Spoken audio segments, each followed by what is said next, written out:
Imagina que el mundo empezara con un sonido, una campana que ordena, que divide el tiempo, que separa el recreo del silencio y el cuerpo del pensamiento. La conoces bien. Nos dijeron que era el llamado del futuro, que detrás de cada timbre había educación y por tanto libertad.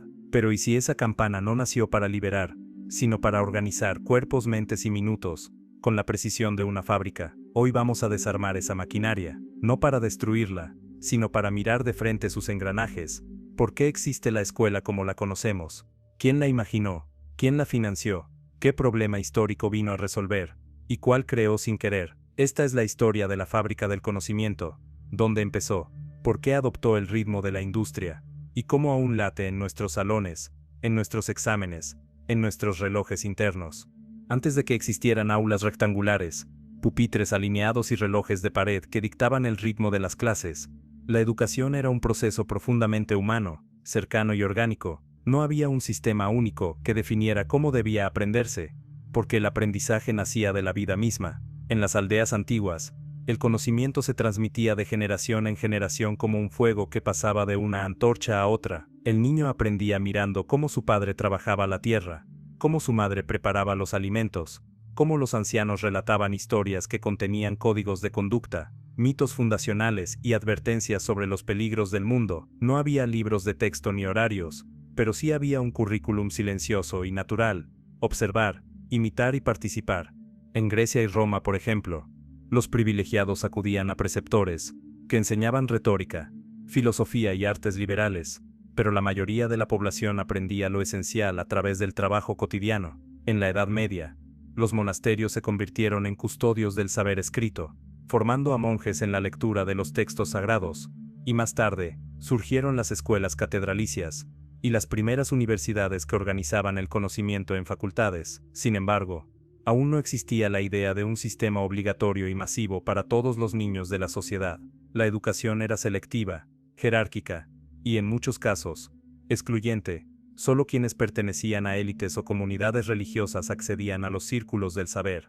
Lo que hoy llamamos escuela era entonces un mosaico disperso de experiencias educativas. Había aprendizajes gremiales, donde el aprendiz pasaba años bajo la guía de un maestro artesano para dominar un oficio. Había transmisiones orales de pueblos indígenas, en las que cada mito enseñaba reglas sociales, astronomía, medicina natural o valores comunitarios. En todos los casos, aprender significaba estar inmerso en la vida real, no encerrado en un salón estandarizado. El tiempo no estaba marcado por timbres ni calendarios escolares, sino por los ciclos de la naturaleza, las cosechas, las lunas, las estaciones.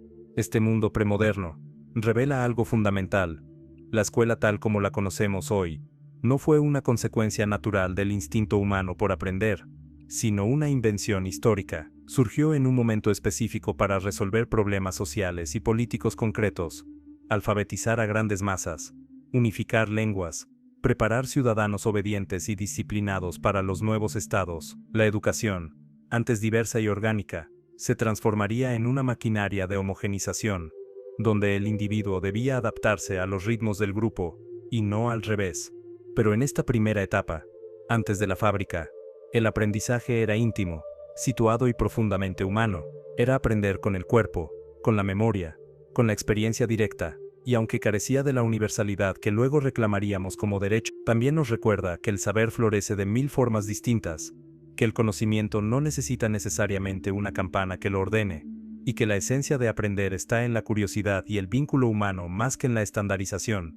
El mundo cambió cuando la imprenta irrumpió en la historia. Antes de Gutenberg, los libros eran tesoros escasos, copiados a mano por monjes, en la penumbra de los monasterios. Eran objetos sagrados, inaccesibles para la mayoría, símbolos de poder intelectual y religioso. Con la imprenta, sin embargo, las palabras dejaron de ser un privilegio, y comenzaron a multiplicarse como semillas en el viento. Los textos podían reproducirse en cientos, en miles de copias. La alfabetización, que hasta entonces pertenecía a una élite, se convirtió en una necesidad colectiva. Si había más libros, debía haber más lectores. El impacto fue tan profundo, que no solo se trató de un invento técnico, sino de una revolución cultural. La imprenta democratizó el acceso al conocimiento, pero al mismo tiempo planteó un problema: ¿cómo enseñar a leer y escribir a multitudes que nunca antes habían tenido contacto con las letras. El desafío era monumental. El mundo necesitaba un sistema capaz de formar lectores funcionales a gran escala. Allí nació el germen de lo que luego se llamaría escuela moderna. En ese contexto, surge una figura decisiva, Johann Amos Comenius, considerado el padre de la pedagogía moderna. Comenius soñaba con una didáctica magna, un método universal, que enseñara todo a todos. Su visión era casi industrial: dividir el aprendizaje en pasos, organizarlo en etapas, establecer un orden lógico en el que cualquier niño pudiera avanzar como si siguiera las fases de una cadena de montaje intelectual. Su famoso libro ilustrado Orbis Pictus fue un intento revolucionario: enseñar a través de imágenes, para que los niños pudieran asociar palabras con representaciones visuales del mundo. Por primera vez, el aprendizaje se concebía como un proceso planificado, con manuales, con materiales estandarizados, con una ruta clara que cualquiera podía seguir.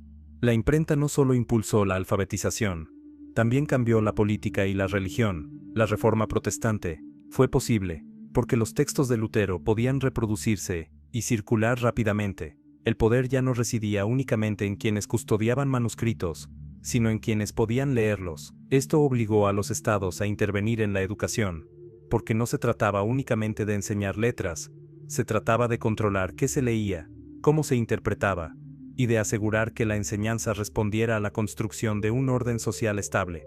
A medida que la imprenta expandía bibliotecas, la pedagogía comenzó a pensar en términos de estandarización. Nacieron los primeros manuales escolares diseñados para que miles de estudiantes recibieran la misma instrucción, con los mismos ejemplos, con la misma progresión. El aprendizaje empezó a concebirse como un proceso universal, replicable en cualquier parte, como si el conocimiento pudiera fabricarse en serie igual que un libro. Pero aquí está la paradoja: la imprenta abrió las puertas de la libertad intelectual, pero también sembró las bases de la estandarización masiva, porque para enseñar a millones a leer, había que simplificar, uniformar, organizar, y así, lo que comenzó como una explosión de voces y pensamientos múltiples, pronto derivó en un esfuerzo por moldear mentes de manera homogénea, asegurando que el nuevo poder de la lectura sirviera a proyectos políticos, religiosos y económicos determinados. La escuela moderna, en su esencia, fue hija directa de la imprenta, no solo porque necesitaba formar lectores, sino porque adoptó de la imprenta su lógica: un texto único, que podía ser replicado infinitamente, un conocimiento común que debía transmitirse de forma idéntica a todos, una enseñanza lineal donde cada capítulo seguía al anterior, como páginas de un manual. La mente humana empezó a ser tratada como un papel en blanco sobre el que podía imprimirse un currículo. Y es aquí donde vemos encenderse la mecha que llevaría a la gran fábrica del conocimiento: la idea de que el saber puede organizarse, empaquetarse, distribuirse y consumirse de manera ordenada, como un producto. La imprenta no solo transformó la cultura, sino que creó la necesidad de una institución que entrenara a los pueblos en el arte de leer, escribir y obedecer al texto. Esa institución sería la escuela moderna. La historia de la escuela moderna no puede comprenderse sin mirar a Prusia, ese estado germánico que tras la derrota frente a Napoleón en 1806, entendió que su supervivencia no dependería únicamente de ejércitos más grandes, sino de ciudadanos más disciplinados, más obedientes, sobre todo, más formados en un mismo espíritu nacional. El desastre de Jena y Auerstein mostró que no bastaba con la fuerza militar, hacía falta un pueblo cohesionado, dispuesto a sacrificar intereses individuales en nombre de la patria. Y fue allí donde nació la idea de un sistema escolar obligatorio, uniforme y controlado por el Estado.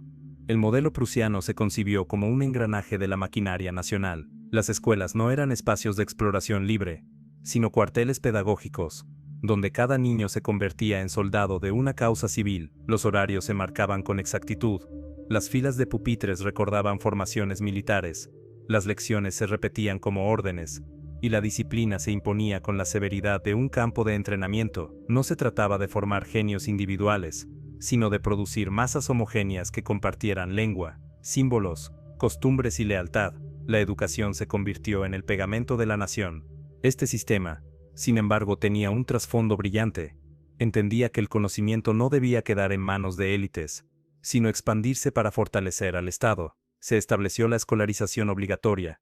Ningún niño podía quedar fuera. Se creó un currículo común, centrado en lectura, escritura, matemáticas, religión, y sobre todo, educación cívica, en las paredes, retratos de héroes nacionales, en los libros, relatos de guerras patrióticas, en los ejercicios diarios hábitos de obediencia. La escuela ya no era solo instrucción, era ingeniería social. El resultado fue sorprendente. En pocas décadas, Prusia se convirtió en una de las sociedades más alfabetizadas de Europa. Su ejército era eficiente, sus funcionarios eran rigurosos, su población compartía un relato nacional cohesivo, pero el costo fue la implantación de una pedagogía de hierro. La mente del niño debía moldearse como se moldea el cuerpo de un soldado. El timbre del aula equivalía al tambor del regimiento, y la voz del maestro al comando de un oficial. Lo notable es que este modelo no se quedó en Prusia. Viajó. Intelectuales, políticos y pedagogos de Inglaterra, Francia y Estados Unidos visitaron estas escuelas y quedaron fascinados por su eficacia. En un mundo en plena industrialización, donde las fábricas necesitaban obreros puntuales, dóciles y alfabetizados, el sistema prusiano parecía la fórmula perfecta. Thomas Mann, Horace Mann en Estados Unidos y otros reformadores educativos importaron esta lógica, convencidos de que era el camino hacia el progreso. Así, la escuela como miniatura de cuartel se expandió por el mundo, impregnando los sistemas nacionales de educación. Detrás de este proyecto, había una idea poderosa. El conocimiento no era únicamente un derecho, era también un arma política. Un pueblo educado bajo los mismos símbolos y valores, era un pueblo controlado, predecible, utilizable en guerras y en fábricas. La alfabetización, entonces, fue al mismo tiempo emancipadora y disciplinaria. Abría la puerta al saber, pero también encerraba en una caja de obediencia. La matriz prusiana se volvió la semilla del modelo escolar moderno. Asistencia obligatoria, currículo estandarizado, exámenes como controles de calidad, y diplomas como certificados de obediencia cumplida. Era el laboratorio perfecto de lo que más tarde se llamaría la fábrica del conocimiento. Y así, mientras la imprenta había encendido la mecha, fue Prusia la que construyó el molde, una escuela pensada no para liberar, sino para formar engranajes de una nación máquina. Una maquinaria donde cada niño aprendía no tanto a pensar libremente, sino a obedecer, memorizar y servir. Con la llegada de la revolución industrial, el mundo se transformó de manera irreversible. Las fábricas comenzaron a rugir con sus chimeneas humeantes.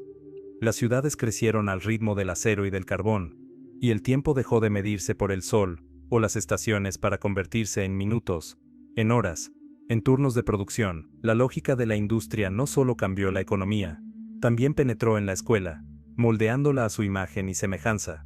La campana del aula comenzó a sonar como el silbato de vapor que anunciaba el inicio y el fin de la jornada laboral. El día escolar se dividió en segmentos rígidos: 45 minutos de matemáticas, 45 de lengua, 45 de ciencias, como si fueran piezas en una cadena de montaje. La educación adoptó la misma organización de la fábrica: eficiencia, repetición y control. Así, la escuela dejó de ser únicamente un espacio de transmisión cultural y se convirtió en una maquinaria de producción de ciudadanos adaptados a la nueva era industrial. En este contexto nacen conceptos que aún hoy dominan nuestra experiencia educativa: el año escolar como lote de producción, el grado como nivel estandarizado de avance, la evaluación periódica como control de calidad, y el diploma como certificado de que el producto, el estudiante, había pasado por todas las fases del proceso. Era una lógica perfectamente coherente con la industria. Al igual que los productos salían de la fábrica listos para el mercado, los alumnos debían salir de la escuela listos para el mundo laboral.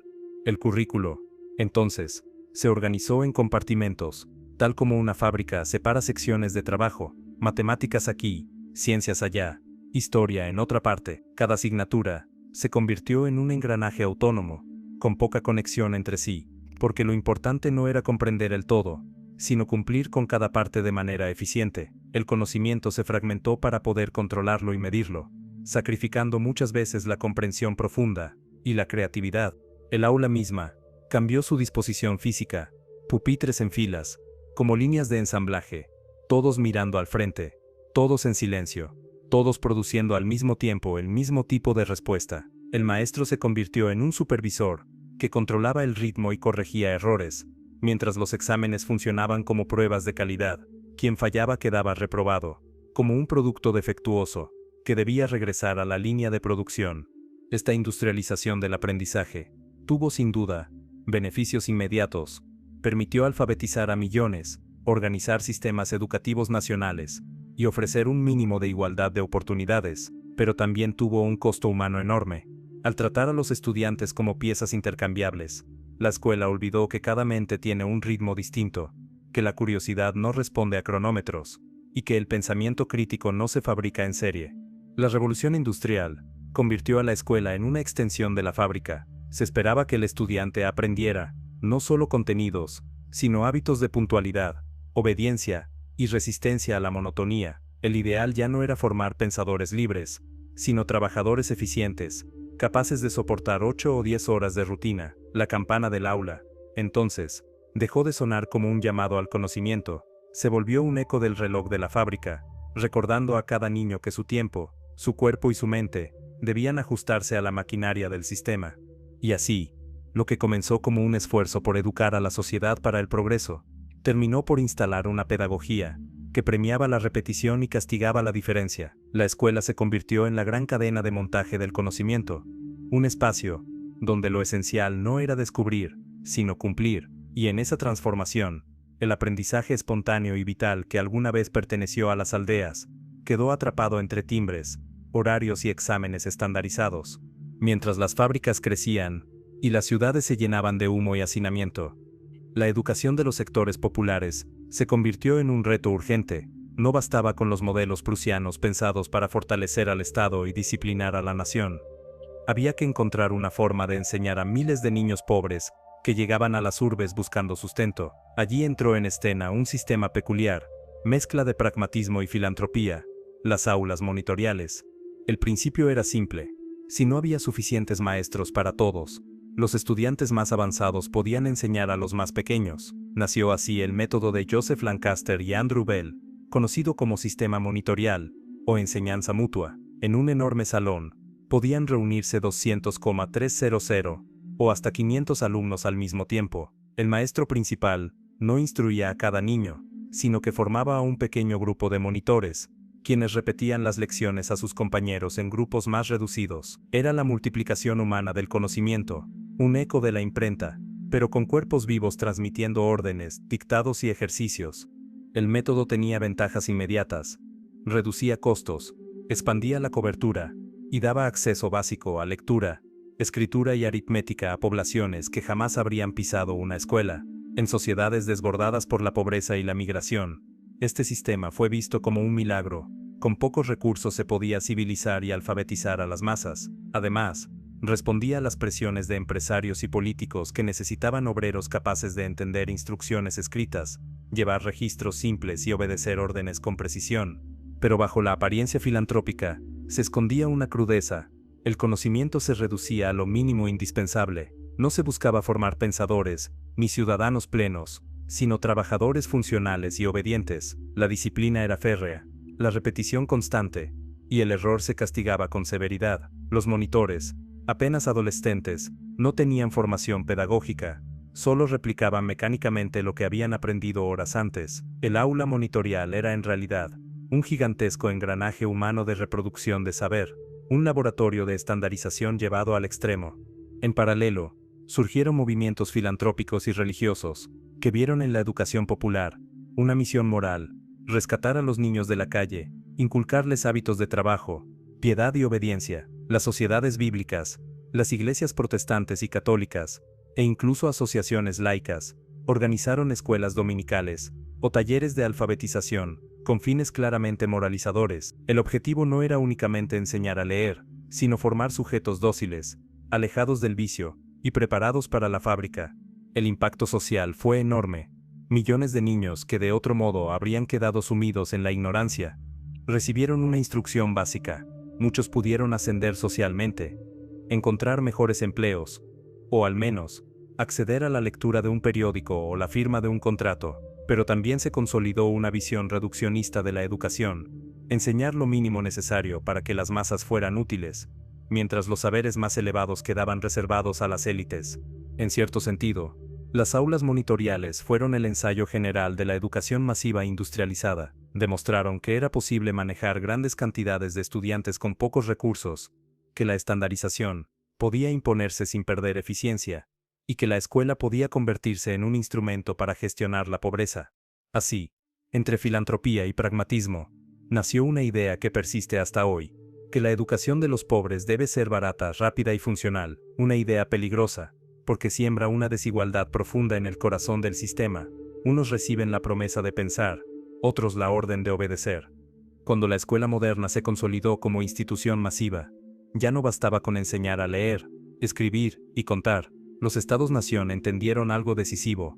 La escuela podía ser un escenario para inculcar identidad. Para fabricar un nosotros que no existía de manera natural, era necesario crear ciudadanos que sintieran orgullo de una bandera, que conocieran de memoria las batallas fundacionales, y que reconocieran a héroes y próceres como padres simbólicos de una patria. Así nació lo que podríamos llamar el currículo cívico. Las aulas comenzaron a adornarse con mapas colgados en las paredes, mostrando fronteras nítidas, que en realidad, muchas veces estaban en disputa. Se colgaron retratos de presidentes, reyes, libertadores o santos nacionales, que vigilaban a los alumnos desde lo alto, como guardianes silenciosos de la moral cívica. Cada día iniciaba con himnos patrios, o con rezos oficiales, rituales diseñados para unir a cientos de niños en un solo acto de obediencia colectiva. La escuela se convirtió en un pequeño teatro de la nación. Lo que ocurría dentro del aula era un ensayo del patriotismo que se esperaba fuera de ella. Pero el currículo cívico no estaba solo en lo visible, también estaba en lo invisible. Es lo que los pedagogos llaman el currículo oculto, esa red de hábitos y normas que no aparecen escritos en los libros, pero que se graban en el cuerpo y en la mente de los estudiantes. Aprender a pedir permiso para hablar, a levantarse cuando suena la campana, a entregar las tareas a tiempo, a esperar en fila en silencio. Todas eran prácticas que formaban un ciudadano obediente, disciplinado, capaz de aceptar la vigilancia y de reconocer la autoridad como algo natural. Los exámenes reforzaban este ritual. No solo medían conocimientos, sino que acostumbraban al alumno a aceptar que una nota, un número, una calificación externa, definía su valor. Se entrenaba así la interiorización de la autoridad, la idea de que siempre habría una instancia superior, que mediría tu desempeño, que decidiría si eres apto o no, que dictaría tu lugar en la escala social. La obediencia, más que la curiosidad, se convirtió en el verdadero motor de la escuela moderna. La historia y la geografía fueron las materias estrella del currículo cívico.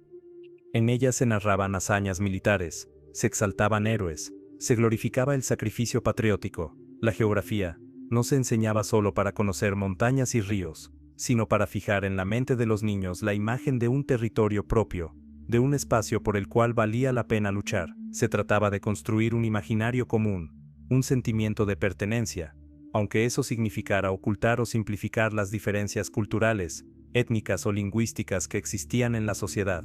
Lo fascinante y a la vez inquietante es cómo la escuela consiguió instalar esa doble dimensión. Por un lado, enseñaba habilidades útiles para la vida laboral. Por el otro, moldeaba identidades políticas. Así, cada alumno no era solo un futuro trabajador, era un futuro ciudadano al servicio de una nación y de sus proyectos de poder. El aula se convirtió en el laboratorio, donde se fabricaban no solo conocimientos, sino lealtades. El resultado fue contundente.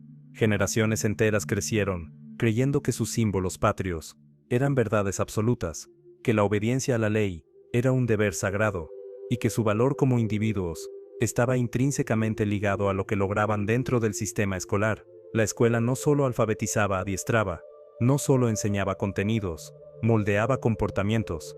Y así, en la aparente inocencia de aprender a cantar un himno o a colorear un mapa, se escondía un proyecto político mucho más profundo, el de fabricar ciudadanos funcionales, obedientes, orgullosos de su nación, dispuestos a defenderla y a trabajar por ella, aunque eso significara sacrificar su libertad de pensamiento. Una vez que la escuela se consolidó como fábrica de ciudadanos obedientes y patriotas, surgió una nueva obsesión: medir, porque lo que no se mide no se controla, y lo que no se controla no se mejora. Bajo esta lógica, el siglo XIX, y sobre todo, el XX, vieron nacer una ciencia educativa obsesionada con clasificar a los estudiantes, evaluarlos, jerarquizarlos, y convertir su aprendizaje en números. El examen, que antes era una práctica ocasional, se volvió el corazón de la escuela moderna. Ya no bastaba con asistir y repetir. Había que demostrar, en pruebas escritas y orales, que se había asimilado el contenido. La calificación numérica se transformó en una especie de sentencia social, un sello que definía si un niño era bueno o malo, apto o deficiente, y así, la vida escolar empezó a girar en torno a la nota, ese pequeño número que cargaba un peso desproporcionado, autoestima, futuro académico, posibilidades laborales. La obsesión por medir alcanzó su máxima expresión con la llegada de la psicometría. A finales del siglo XIX, Mises-et-al, figuras como Alfred Binet en Francia, desarrollaron los primeros test de inteligencia, con el objetivo, en principio, de identificar a los niños que necesitaban apoyo especial, pero pronto esos exámenes se usaron también para clasificar, segregar y etiquetar. Nacieron los famosos coeficientes intelectuales, centésimo primero PED, que redujeron la complejidad de la mente humana a un simple número. Lo que empezó como una herramienta pedagógica, terminó siendo un arma de selección social. En Estados Unidos y Europa, la fiebre por las pruebas estandarizadas se expandió como pólvora. Aparecieron los exámenes nacionales, los rankings de escuelas, los percentiles y promedios. El estudiante dejó de ser un aprendiz en construcción y se convirtió en un dato dentro de una tabla estadística. La escuela se volvió una especie de laboratorio de control social, donde los individuos eran continuamente observados, evaluados y comparados entre sí. Esta ciencia de medir no solo afectó a los alumnos, también reorganizó el sistema completo. Los maestros fueron evaluados por los resultados de sus estudiantes, las escuelas compitieron en rankings nacionales, y los estados comenzaron a usar las cifras para justificar políticas educativas. Todo podía reducirse a gráficos y porcentajes. La calidad ya no se medía por la profundidad del pensamiento, sino por la subida de unos puntos en un examen estandarizado. El problema, claro, es que lo medible rara vez coincide con lo verdaderamente importante. Se empezó a privilegiar la rapidez lectora sobre la comprensión profunda, la memoria sobre la creatividad, la repetición sobre la reflexión, virtudes como la curiosidad, la imaginación, la sensibilidad estética o el pensamiento crítico, quedaron marginadas porque eran difíciles de capturar en una casilla de opción múltiple. Así, la educación comenzó a confundir lo cuantificable con lo valioso.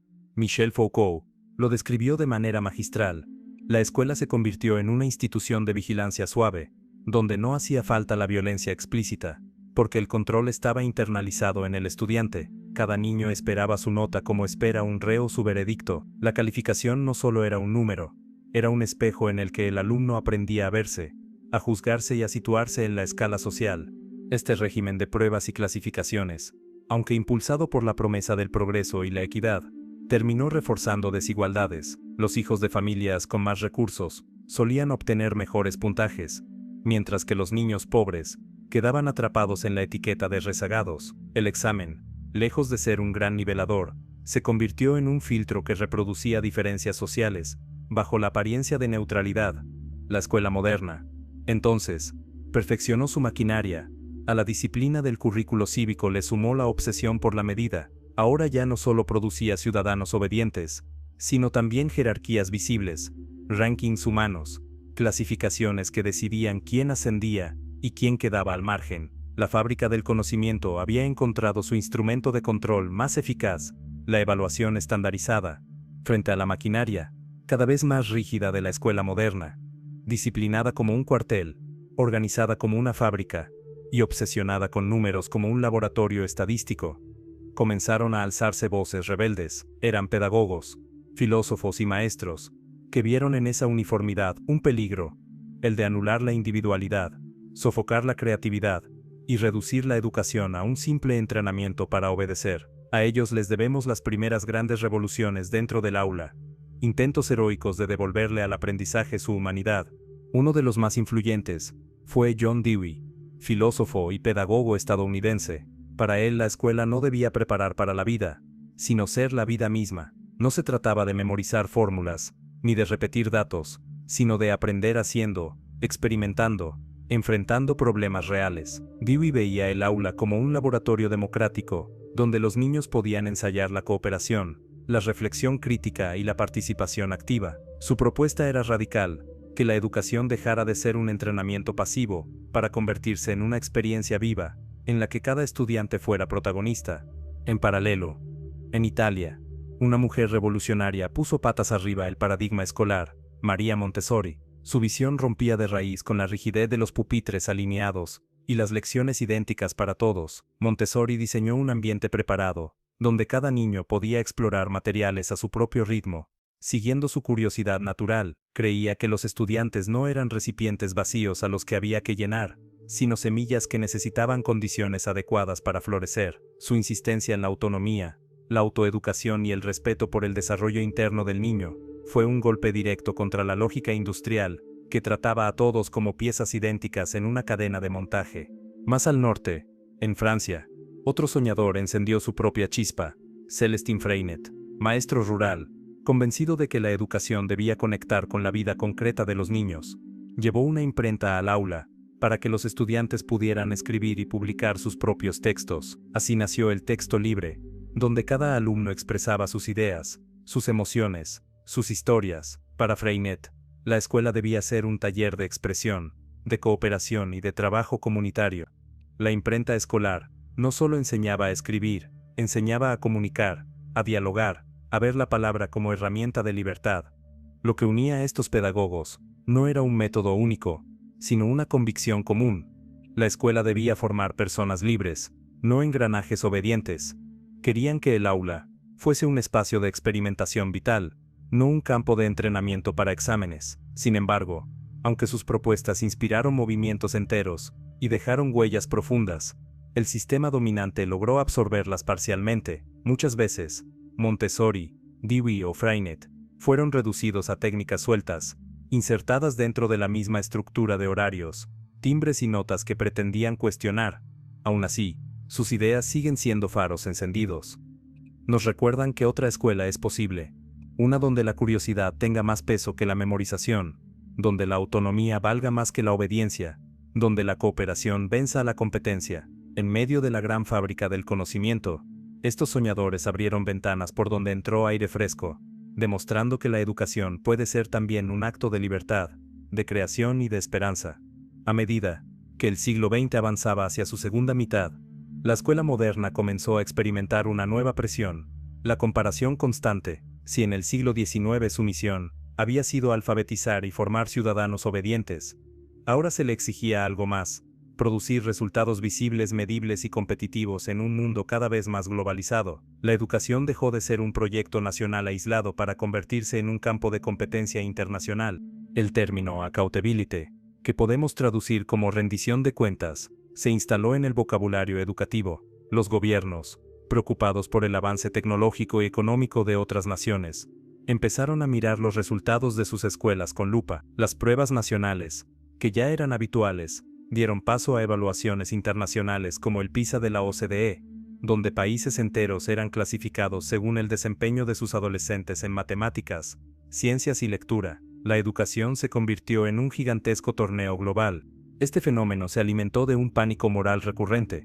Cada vez que una nación veía que sus estudiantes caían en los rankings, se desataban debates apasionados sobre la crisis de la educación. Políticos, medios y expertos señalaban culpables: los maestros no enseñan bien, los alumnos no se esfuerzan, los padres no apoyan lo suficiente. Se generaban reformas apresuradas que prometían rescatar la calidad educativa, pero muchas veces lo único que lograban era aumentar la presión sobre alumnos y docentes. En este clima, la escuela empezó a ser vista como una máquina de resultados. Su valor ya no residía tanto en formar ciudadanos libres, sensibles o creativos, sino en producir puntajes que pudieran exhibirse en informes internacionales. Se instaló una lógica de competencia entre países, entre regiones, entre escuelas, incluso entre estudiantes. La comparación se volvió permanente y despiadada. El efecto fue doble. Por un lado, estas mediciones sirvieron para visibilizar desigualdades y para señalar con claridad dónde fallaban los sistemas educativos. Por otro, instalaron la idea de que el éxito de la escuela podía reducirse a un número. El aula se transformó en una fábrica de exámenes, donde los contenidos se enseñaban no por su valor intrínseco, sino porque entraban en la prueba. La enseñanza al servicio de la evaluación estandarizada se convirtió en norma. Preparar para el examen se volvió más importante que aprender para la vida.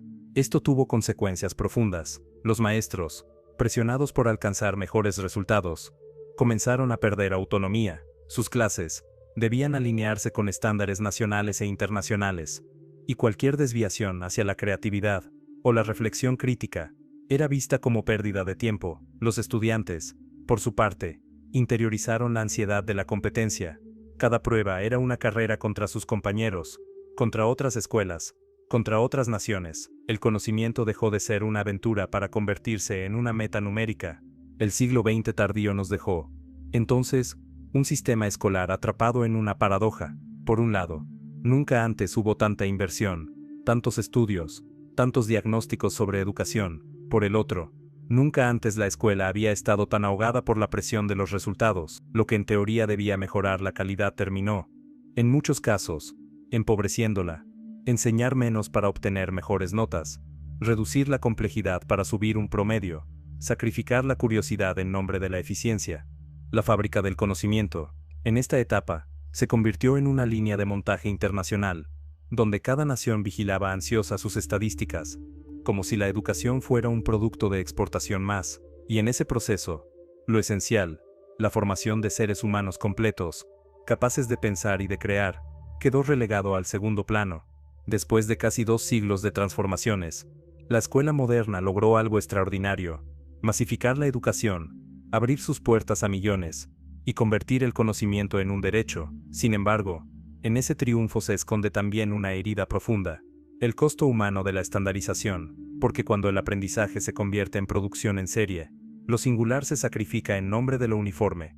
Quien haya pasado por la escuela moderna, conoce de memoria esa experiencia: vivir bajo el régimen de las rúbricas, estudiar no por curiosidad, sino para responder a la pregunta que siempre se repite. Esto entra en el examen. El aula, más que un espacio de descubrimiento, se convierte en un campo de entrenamiento para pruebas, donde se aprende a memorizar, a repetir, a obedecer. Se nos enseña que equivocarse es fracasar, cuando en realidad, el error es el corazón del aprendizaje. La fábrica escolar impuso la idea de que solo hay una respuesta correcta, y de que lo importante no es pensar, sino cumplir. Esta lógica produce consecuencias psicológicas invisibles, pero devastadoras. Muchos estudiantes crecen con miedo a equivocarse, con ansiedad frente a las evaluaciones, con la sensación de que su valor personal está reducido a una nota en una libreta. La autoimagen del alumno queda ligada a un número, un 5 o un 10, define su identidad más que su creatividad, su sensibilidad o su capacidad de soñar. El resultado es una generación que mide su propio valor con parámetros externos, que teme arriesgar, y que prefiere la seguridad de la obediencia antes que la aventura del pensamiento.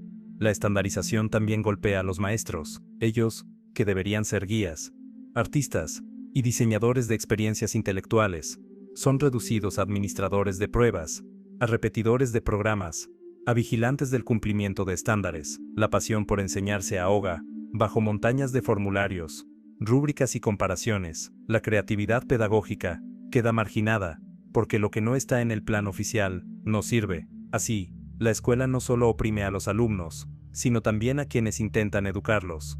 Pero, quizás el costo más alto es el que paga la sociedad. Un sistema que premia la obediencia y castiga la diferencia produce ciudadanos que saben repetir consignas, pero que tienen dificultades para pensar críticamente, cuestionar la autoridad o imaginar futuros alternativos. La escuela industrial logró formar trabajadores eficientes para la fábrica y burócratas obedientes para el Estado, pero, muchas veces al precio de sofocar la chispa creativa que necesitamos para resolver los desafíos del presente. Lo paradójico es que el mundo contemporáneo, marcado por la innovación, la incertidumbre y el cambio constante, necesita justamente lo contrario: personas creativas, colaborativas, capaces de aprender de manera autónoma. El modelo de la fábrica escolar, que en el siglo XIX fue funcional, se convierte en el siglo XXI en un obstáculo. El costo humano de la estandarización no es solo personal, es civilizatorio. Estamos desperdiciando talento, imaginación y sensibilidad que podrían transformar nuestras sociedades. La fábrica del conocimiento, en su versión más rígida, nos ha dado mucho, pero también nos ha arrebatado demasiado: confianza en nosotros mismos, libertad para equivocarnos, tiempo para explorar lo incierto. Y es aquí donde surge la pregunta inevitable: ¿podemos mantener los logros de la educación masiva sin seguir sacrificando lo irrepetible de cada ser humano? Si la escuela moderna es una fábrica del conocimiento, conviene detenernos a mirar su anatomía, sus engranajes internos, aquello que la hace funcionar con tanta eficacia, y al mismo tiempo, con tantas limitaciones. No basta con criticarla desde fuera, hay que abrir la máquina, examinar sus piezas, y entender por qué, a pesar de sus defectos, ha logrado sobrevivir durante más de 2 siglos casi intacta. La estructura escolar se sostiene sobre 5 pilares fundamentales. Cada uno nació como respuesta a un problema histórico concreto, pero con el tiempo se convirtió en una jaula difícil de romper. El primero es el tiempo industrial. La escuela divide el día en bloques rígidos, 40 o 50 minutos por materia, un timbre que anuncia cambios, un calendario fijo de inicios y finales de año. Este pilar resolvió el caos de organizar a millones de estudiantes, pero impuso una tiranía del reloj que no respeta los ritmos del aprendizaje humano. La mente no se enciende ni se apaga según la campana, pero la máquina escolar funciona como si así fuera. El segundo es el espacio seriado. El aula rectangular, con filas de pupitres, enfrentando al maestro, es la imagen más reconocible de la escuela moderna. Nació para controlar grandes grupos de niños con un solo adulto, para asegurar silencio, orden y vigilancia, pero esa disposición física, pensada como un cuartel, limita la colaboración, sofoca el diálogo, y reduce al estudiante a un espectador pasivo de la enseñanza. El tercer pilar es el currículo común. Surgió con la intención de garantizar que todos, sin importar su origen, accedieran al mismo paquete mínimo de saberes. En principio, fue una herramienta de equidad. Todos leerían los mismos textos, aprenderían las mismas operaciones, compartirían una base común de cultura. Sin embargo, este currículo se convirtió en camisa de fuerza. Lo que no está en el programa no cuenta, y lo que cuenta se mide con la misma vara para todos, sin importar sus diferencias. El cuarto es la evaluación externa. Las pruebas y calificaciones resolvieron la necesidad de comparar, certificar y distribuir a los estudiantes, en la escala social y laboral. Permitieron seleccionar a los mejores para ciertas funciones, detectar a los rezagados, y demostrar a la sociedad que la escuela funcionaba, pero también implantaron en cada alumno la idea de que su valor depende de un número otorgado por una autoridad externa, debilitando su confianza en la curiosidad y el aprendizaje por sí mismo. El quinto y último pilar es la legitimidad estatal. Los diplomas, títulos y certificados son la moneda simbólica de la escuela. Sin ellos, el saber aprendido carece de valor en el mercado laboral o en la vida cívica. El Estado otorga reconocimiento y monopoliza la validez del conocimiento. Lo que no pasa por la institución escolar se considera informal, no oficial. De esta manera, la escuela no solo enseña, sino que legitima lo que cuenta como saber.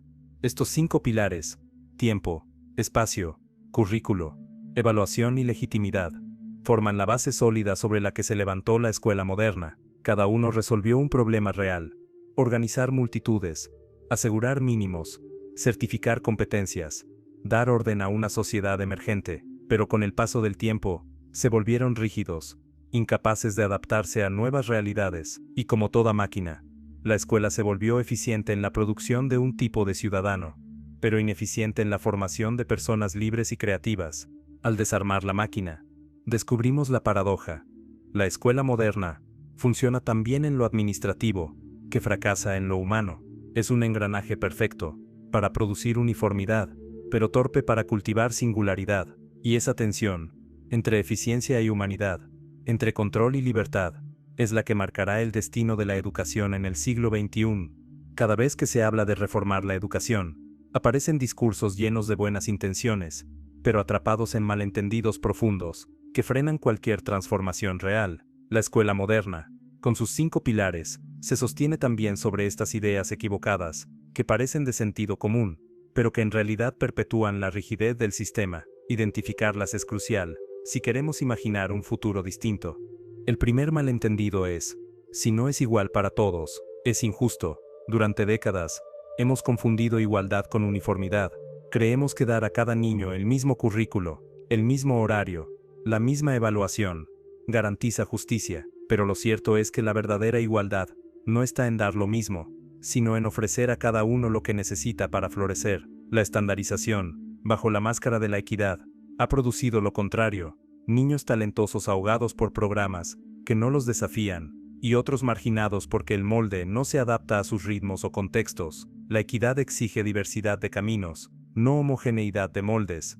El segundo malentendido es: Sin exámenes, no hay rigor. Hemos instalado en nuestra mente que la única forma de asegurar calidad es medir con pruebas, como si el aprendizaje fuera un producto en serie, que necesita controles de calidad, pero el verdadero rigor no se encuentra en repetir datos correctos bajo presión, sino en la profundidad de las preguntas que nos hacemos, en la capacidad de conectar ideas, en la honestidad intelectual de buscar la verdad, aunque no haya calificación de por medio. Un ensayo crítico, una investigación seria, un proyecto creativo exigen mucho más rigor que memorizar respuestas para una prueba de opción múltiple. Sin embargo, seguimos creyendo que sin exámenes, la escuela perdería su seriedad, cuando en realidad lo que pierde es su libertad. El tercer malentendido es: lo nuevo siempre es mejor. En las últimas décadas, se han lanzado innumerables reformas educativas, cada una con su sigla brillante, sus promesas de innovación y sus manuales llenos de terminología técnica, y sin embargo, muchas veces la esencia sigue igual: timbres, pupitres en fila, currículo rígido, pruebas estandarizadas. El error está en pensar que cambiar la superficie, introducir tablets, pizarras electrónicas, plataformas digitales, equivale a transformar la educación. No se trata de desechar todo lo antiguo, ni de adorar lo nuevo. Se trata de preguntarnos qué prácticas, viejas o recientes, realmente sirven para que los estudiantes aprendan con sentido. Una buena clase magistral, en manos de un maestro apasionado, puede ser más poderosa que la tecnología más sofisticada mal usada. Estos tres malentendidos actúan como muros invisibles, que frenan cualquier intento de cambio. Nos convencen de que la uniformidad es justa, de que la evaluación numérica es rigor, y de que la novedad superficial es progreso. Mientras no los desmontemos, seguiremos atrapados en una maquinaria que confunde la apariencia de modernidad con una verdadera revolución pedagógica. El desafío, entonces, no es inventar constantemente reformas vacías, sino atrevernos a replantear lo fundamental: cómo concebimos la justicia en la educación, cómo entendemos la calidad del aprendizaje, y qué significa realmente innovar. Solo así podremos escapar del círculo vicioso de reformas que no reforman nada. Medio de toda la crítica a la escuela moderna como una fábrica del conocimiento, es fundamental no caer en el error de pensar que todo su legado debe ser demolido. Sería injusto olvidar que, a pesar de sus rigideces y limitaciones, el sistema escolar moderno también representa una de las conquistas más importantes de la humanidad. Si queremos construir una educación distinta, necesitamos reconocer qué partes del edificio merecen permanecer en pie. Lo primero que debemos conservar es el principio del derecho universal a la educación. Antes de la escuela moderna, aprender a leer y escribir era privilegio de élites. Fue este modelo masivo el que permitió que millones de personas accedieran por primera vez al conocimiento, aunque su lógica fue industrial y estandarizada. Abrió la puerta a generaciones que jamás habrían pisado un aula. Hoy, renunciar a la educación como derecho básico sería retroceder siglos de historia.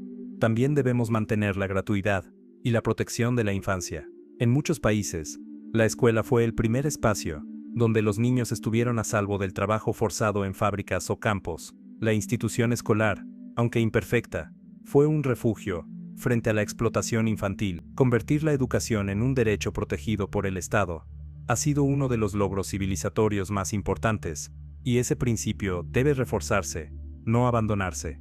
Otro valor que debemos preservar es el de un saber común compartido. Aunque critiquemos la rigidez del currículo estandarizado, es cierto que toda sociedad necesita una base cultural común, una lengua que nos permita comunicarnos, unas nociones básicas de historia y ciencia que nos den sentido de pertenencia, unas herramientas mínimas para comprender y transformar el mundo. La clave no es abolir ese saber común, sino hacerlo más flexible, inclusivo y conectado con la realidad. Además, la escuela moderna ha cumplido un papel crucial en la movilidad social. Para millones de familias pobres, el acceso a la escuela fue la llave hacia mejores trabajos, hacia la universidad, hacia una vida distinta. Aunque sabemos que las desigualdades persisten y que el sistema muchas veces reproduce diferencias, también es cierto que sin la escuela esas oportunidades no habrían existido. Conservar la promesa de ascenso social a través de la educación sigue siendo una tarea ineludible. Finalmente, hay algo más intangible pero igual de valioso: la escuela como espacio colectivo. En tiempos donde la digitalización amenaza con encerrarnos en burbujas personalizadas, la escuela sigue siendo uno de los pocos lugares donde personas distintas, de orígenes diversos, se encuentran para compartir experiencias, aprender juntos y convivir en comunidad. Esa dimensión social, muchas veces subestimada, es uno de los aportes más poderosos que no deberíamos perder. Por eso, cuando hablamos de superar la fábrica del conocimiento, no se trata de dinamitar el edificio entero, sino de remodelarlo, mantener sus cimientos de universalidad, gratuidad, saber común, movilidad social y vida comunitaria, pero derribar las paredes rígidas que impiden ver el horizonte. La educación debe conservar lo que nos permitió avanzar, al tiempo que se libera de aquello que ya no sirve.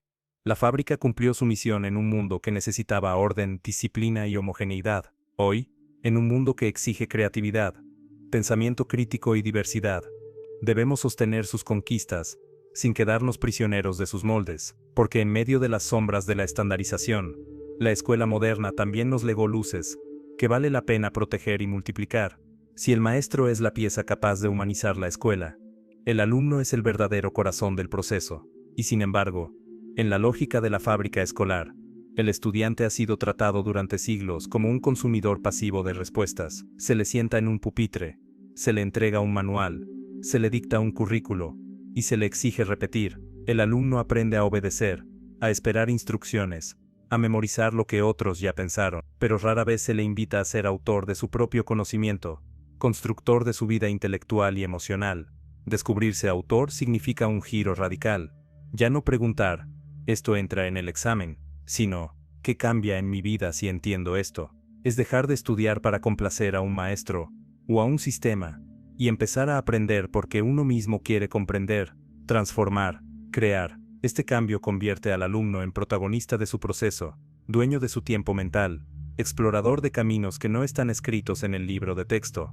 Cuando un alumno se descubre autor, el aula se llena de electricidad. Ya no basta con repetir fórmulas, necesita aplicarlas a un proyecto, a una idea propia, a un problema real. Ya no se conforma con memorizar fechas, quiere interpretar la historia, conectarla con su presente, cuestionar la versión oficial. El estudiante autor no pide permiso para pensar, piensa porque es su derecho y su destino, y ese despertar tiene un poder transformador, lo convierte en ciudadano crítico, en creador cultural, en individuo consciente de su voz. El sistema, claro, teme a este tipo de alumno, porque un estudiante autor no encaja en los exámenes estandarizados, no se conforma con las respuestas oficiales, y no acepta sin más la autoridad del maestro o del Estado. Un alumno autor cuestiona, debate, propone, y aunque puede ser incómodo para la disciplina del aula, es exactamente lo que el mundo actual necesita: personas capaces de inventar soluciones nuevas, de no repetir las viejas fórmulas que nos trajeron hasta las crisis que hoy enfrentamos. La clave para que un alumno se descubra autor está en las experiencias que le ofrecen espacios de autonomía y creación. Escribir textos libres, diseñar proyectos, investigar por sí mismo, resolver problemas de su comunidad, expresarse en el arte, en la ciencia, en la tecnología. Allí, cada estudiante deja de ser un número en una lista y se convierte en voz, en historia, en presencia. El descubrimiento de la autoría no solo transforma al alumno, también transforma al maestro y a la escuela, porque una institución que se atreve a reconocer a sus estudiantes como autores deja de ser una fábrica de respuestas y se convierte en un taller de pensamiento. El aprendizaje ya no es un acto de consumo, sino de producción simbólica y vital. En última instancia, ser autor es reconocerse como dueño de la propia vida, es entender que la educación no consiste en acumular diplomas, sino en construir un proyecto de existencia con sentido. Y cuando un alumno alcanza ese nivel de conciencia, la escuela deja de ser un espacio de obediencia y se convierte en un espacio de libertad. Ese es el mayor reto de la educación del siglo XXI, dejar de formar consumidores dóciles de información y empezar a cultivar creadores de mundos, porque solo un alumno que se sabe autor puede enfrentarse a los desafíos de un planeta en crisis y atreverse a imaginar futuros distintos. Al llegar hasta aquí, alguien podría preguntarse, ¿por qué tanto empeño en volver una y otra vez al origen de la escuela moderna? ¿Por qué desarmar sus engranajes, recordar sus vínculos con fábricas, cuarteles y oficinas burocráticas? La respuesta es simple, y al mismo tiempo, crucial, porque lo que no nombramos nos gobierna desde la sombra. Si creemos que la escuela tal como la conocemos es natural, que siempre fue así, y que no puede ser de otra manera, Entonces nos resignamos a repetir sus inercias sin cuestionarlas, pero cuando comprendemos que nació en un momento histórico específico, como respuesta a necesidades políticas, económicas y culturales concretas, alfabetizar rápido, fabricar ciudadanos obedientes, formar obreros disciplinados, se abre un horizonte nuevo, la posibilidad de transformarla conscientemente. Insistir en esta historia es recordarnos que la escuela no cayó del cielo, sino que fue una construcción humana, con luces y sombras, que los timbres, los exámenes, los pupitres en fila y los currículos rígidos no son leyes naturales, sino invenciones sociales que podemos modificar, y que cada generación tiene el derecho y la responsabilidad de preguntarse si esos moldes siguen sirviendo al mundo que habitamos. Además, mirar hacia atrás nos permite ver con gratitud lo conquistado. La escuela moderna nos dio alfabetización masiva, movilidad social, acceso a la ciencia y al pensamiento crítico. No todo ha sido control y obediencia, también ha sido libertad, emancipación y esperanza. Reconocer su legado es necesario para no caer en simplismos, pero igualmente urgente es aceptar sus límites, el costo humano de la estandarización, la asfixia de la creatividad, la ansiedad de los exámenes, la desigualdad que persiste disfrazada de equidad. La pregunta, entonces, no es si necesitamos escuela, sino qué tipo de escuela necesitamos hoy, una que siga reproduciendo moldes del siglo XIX, Mises, o una que se atreva a escuchar las demandas del siglo XXI, pensamiento crítico, colaboración, autonomía, sensibilidad humana y capacidad de imaginar futuros distintos. Insistir en esta historia es también un acto político, porque mientras no entendamos que la educación fue diseñada como un mecanismo de poder, seguiremos presos de su maquinaria sin darnos cuenta, y porque solo reconociendo su carácter construido, podremos reorientarla hacia lo que siempre debió ser, un espacio de libertad, de descubrimiento y de creación colectiva. En última instancia, hablar de la fábrica del conocimiento es hablar de nosotros mismos, de cómo fuimos moldeados, de cómo pensamos, de cómo trabajamos y obedecemos, y sobre todo, es hablar de la oportunidad que tenemos, aquí y ahora, de romper las cadenas invisibles que aún nos atan al pasado. La historia de la escuela moderna no es un simple relato académico, es un espejo en el que vemos reflejadas nuestras propias limitaciones, pero también la posibilidad de transformarlas. Por eso insistimos, por eso narramos, por eso volvemos una y otra vez a su origen, porque solo reconociendo las raíces de esta fábrica, podremos atrevernos a diseñar algo distinto, una escuela para la vida, y no para la obediencia. Imagina, por un momento, el sonido de la campana escolar, durante siglos. Ese timbre ha ordenado nuestras vidas, nos dijo cuándo hablar, cuándo callar, cuándo descansar, cuándo producir. Fue el eco de fábricas y cuarteles instalado en el corazón de la educación, y sin embargo, entre cada timbrazo, siempre hubo algo más poderoso, el silencio, ese breve espacio, donde la rutina se detiene, y donde aunque nadie lo diga, la mente puede preguntarse, ¿por qué estoy aquí? ¿Qué sentido tiene todo esto? La historia que hemos recorrido no pretende condenar a la escuela, sino desnudarla, verla tal como es, un invento humano, lleno de virtudes y errores, capaz de alfabetizar a millones, pero también de estandarizar sueños, una institución que liberó y disciplinó al mismo tiempo, y comprender esto es vital, porque solo así podemos decidir si queremos seguir siendo piezas de una fábrica, o autores de un nuevo modelo educativo. Hoy, el mundo nos exige otra cosa. Ya no basta con producir obreros obedientes o ciudadanos disciplinados, necesitamos pensadores críticos, creadores valientes, personas capaces de colaborar y de imaginar futuros más justos. El sistema actual, diseñado para la era del carbón y del acero, cruje frente a la era de la información, la inteligencia artificial y la incertidumbre global. La pregunta ya no es si la escuela debe cambiar, sino si nosotros tendremos el coraje de cambiarla. Ese coraje comienza con una decisión íntima, la de no aceptar la campana como destino, la de escuchar el silencio entre timbres, y aprovecharlo para pensar distinto, para atrevernos a cuestionar, para descubrirnos autores de nuestra propia historia, porque la educación no debería ser el arte de obedecer, sino el arte de despertar conciencias. La fábrica del conocimiento cumplió su función en otro tiempo, ahora es momento de abrir sus ventanas, derribar sus muros, y permitir que el aprendizaje vuelva a respirar, y ese cambio no llegará solo de reformas burocráticas. Empieza en cada maestro que se atreve a enseñar con pasión, en cada alumno que se atreve a pensar por sí mismo, en cada padre y ciudadano que reclama una educación que no fabrique piezas, sino seres humanos completos. La campana seguirá sonando en muchas escuelas, pero la verdadera revolución está en lo que hacemos con el silencio que la acompaña, porque allí, en ese espacio invisible, nace la posibilidad de una nueva educación, una educación que no repite moldes, sino que se atreve a imaginar mundos. Y la pregunta final, con la que quiero que te quedes, es esta: ¿queremos seguir viviendo en la fábrica del conocimiento, o queremos construir juntos la escuela de la vida?